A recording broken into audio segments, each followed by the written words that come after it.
আমরা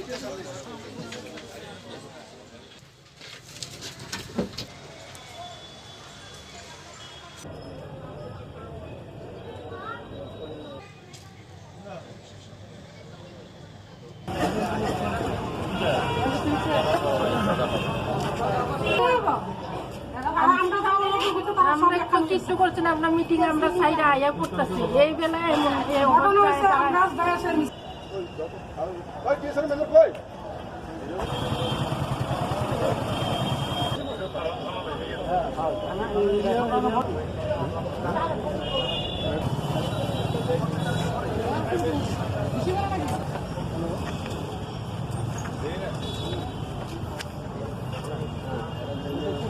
আমরা সভা আরম্ভ হয়ে আমরা একটা মিছিল করেছি।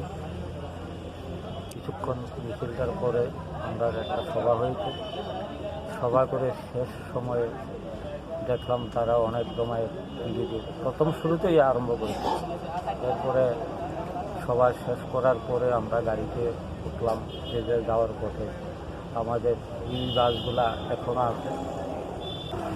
এর পরে তো আমাদের পূর্ব নির্ধারিতই আমরা পুলিশের অনুমতি নিয়েই আমাদের একটা মিছিল ছিল, তারপর সভা। মিছিল সভা যখন হয় তখনই বিজেপি অফিসের সামনে তাদের 30-40 জনের একটা জমায়েত ছিল। আমরা মিটিং শেষ করার পরে দেখা যায় তারা গিয়ে ওইখানে হইচই করেছে। তারপর আমাদের বিভিন্ন জায়গা থেকে যারা গিয়েছিল তার একটা গাড়ি ছিল, মাইকের গাড়িও ছিল। সেই গাড়িটা পেছন দিকে ওদের পার্টি অফিসের সামনে এটাকে আক্রমণ করে তাতে 5 থেকে 6 জন আহত হয়, ড্রাইভার আহত হয়।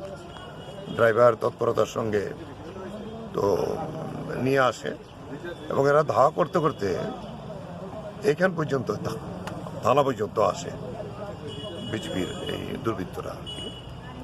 বলে সেখানে তো থানার মধ্যে বুদ্ধি করে তারা থানা ঢুকিয়ে নিয়েছে।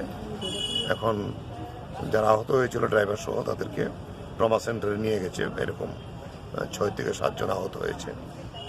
এখন আমরা এখানে বলেছি, আমি এসডিপিওকে এসপিকেও বলেছি বিষয়টা কী হলো। আমরা অনুমতি নিলাম, তাদেরকে কী করে অ্যালাউ করলো। পুলিশের সামনেই যা যা ঘটনা ঘটেছে। তো এই কি রাজ্যের গণতান্ত্রিক পরিবেশ নাকি?